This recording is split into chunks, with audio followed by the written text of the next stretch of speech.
Let me now welcome our renowned real estate and legal professional to share with us his valuable views.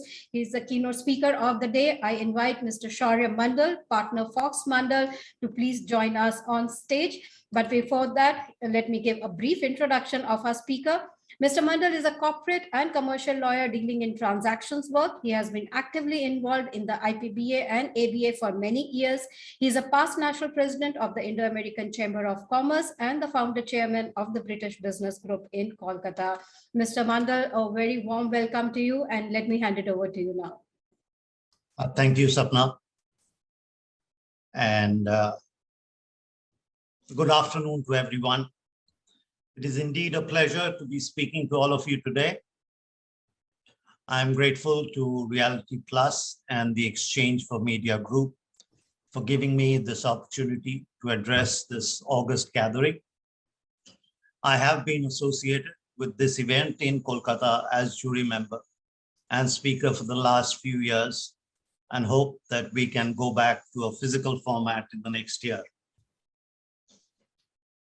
The world has been through one of the worst phases in modern times. The last 2 years have changed the world in ways that we could not have ever imagined.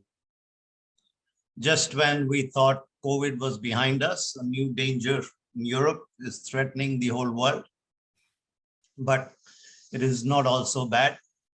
We have discovered that business could be done without traveling all the time. As lawyers, we have discovered that we can do our work and help our clients without getting into a courtroom, at least not a physical one. One of the sectors which has been deeply affected the last 2 years is the real estate sector. The work from home is here to stay in many sectors of the economy, and therefore demand for commercial space may be impacted. But I do understand from my friends, the demand for IT space in Kolkata is increasing, which is good news for everyone. We will have to wait and see how this plays out in the next few years. As a lawyer, I will discuss certain legal and commercial issues relating to the Insolvency and Bankruptcy Code, which has affected various parts of our economy, including the real estate sector. I believe that one of the major structural changes made by the NDA government is the introduction of the Insolvency and Bankruptcy Code in 2016, which allows lenders to restructure stressed borrowers and companies to restructure themselves in a time-bound manner under the provisions of the IBC and under the supervision of the NCLT. While there could be some debate on whether this has been working in a time-bound manner, but it cannot be denied that it is much faster than other available remedies such as the DRT, and has been far more successful in restructuring companies than the BIFR in the past. The IBC is equally applicable for real estate companies, and there are some special provisions which allow home buyers to bring a petition for initiating corporate insolvency process, similar to other financial creditors. For this reason, the resolution of real estate companies may be more difficult than other companies. It is not surprising, therefore, that the rate of resolution of real estate companies is one of the lowest. I believe it is less than 5%. In the real estate sector, about 793 cases have been admitted to the CIRP, which is the insolvency process. And about 50% of them, that is approximately 398 cases, have been closed as per the figures available at the end of September 2020. When I may say closed, it could either be through a resolution or restructuring, but could also be through a process of settlement, because we have seen in the past that whenever even after a company is admitted into insolvency. In many cases, the cases do get settled. A case of admission is where the application has been filed against the real estate company by a lender or creditor. Hi. So a case of admission is where the application has been filed against a real estate company by a lender or creditor or buyer. And the NCLT appoints a resolution professional who will run the company for a period of 180 or 270 days, and thereafter restructure the company or liquidate it. Once a company is admitted and the resolution professional has been appointed, there is a moratorium against the company and no case can be filed against the company. One of the largest IBC restructuring in the real estate sector was the case of JP Infratech, part of the JP Group. After various litigation in the NCLT, NCLAT, and Supreme Court, the resolution plan of the Mumbai-based Suraksha Group was approved in June 2021. And hopefully 20,000 home buyers will be able to get their homes in due course. In December 2021, the bid for Lavasa Corporation, which was to build the Lavasa city near Pune, was won by a company through the IBC process. But all cases are not successfully restructured, as we have noted, and various companies have been liquidated because either the plans were not good enough or there was not enough interest in taking over a company. You may have heard this morning or read that Supertech Limited, which is part of the Supertech Group in Delhi and NCR, has been admitted under the IBC yesterday.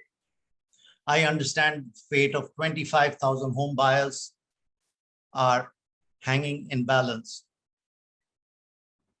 For real estate companies, an application for insolvency can be made by a financial creditor, an operational creditor, or allottees of their projects.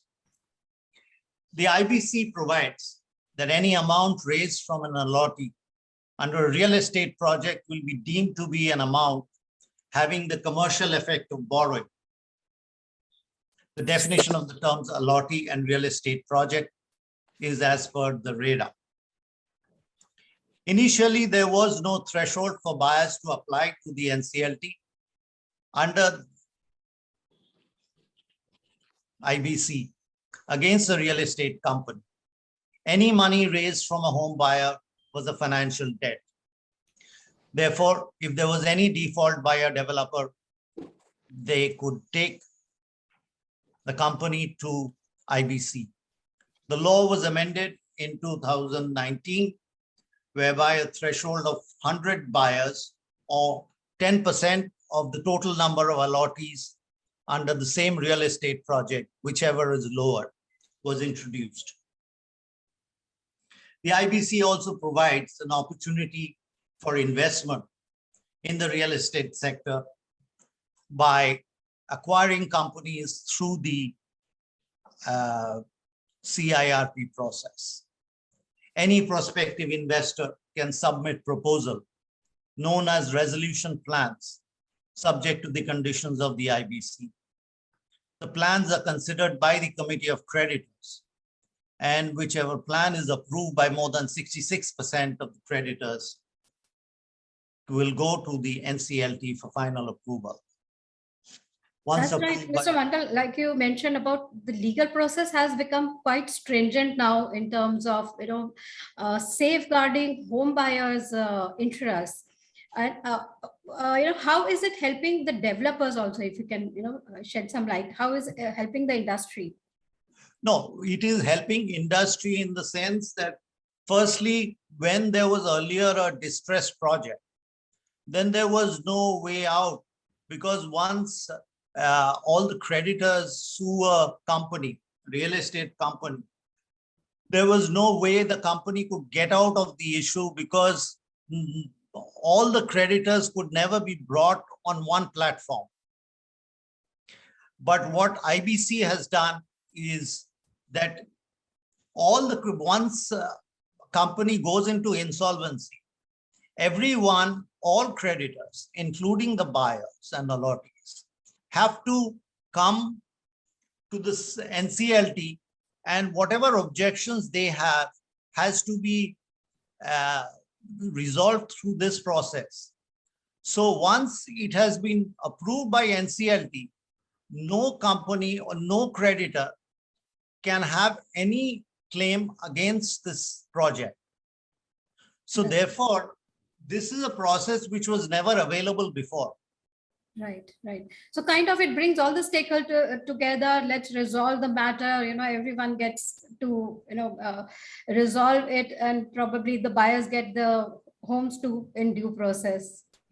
Absolutely. Fantastic. I think that has set the tone of the day for us. We have, eminent developers, etc., who will be joining us. Thank you so much. But thank you, so much, Mr. Mandal, for sharing those very informative, perspective on real estate and how Sapna, I must legal admit aspect. that you And I made think it the very legal, difficult for me. the fraternity has, yes. Yeah, no, you made it very difficult for me to give it a blank check as to I could speak on anything I wished. As a lawyer, I would Right. prefer to deal with legal issues, which I understand may not be always. No, but it definitely, it kind of gives a perspective on real estate, how real estate, and in fact, legal fraternity has been doing, given the limitations, it has been doing a fantastic job of providing, the solutions to some of the most complex matters and some of the cases that you mentioned earlier in your address. So thank you so much for being Thank here you, with us. and it's a pleasure. And I want to wish all the nominees of the awards all the best and for this evening. Yes, Thank you and so as much. you said, we hope to see you in person very soon and have this Definitely. conclave in person very soon. Definitely. Thank you very much, Look Mr. forward Mandal. to that. Thank you so much.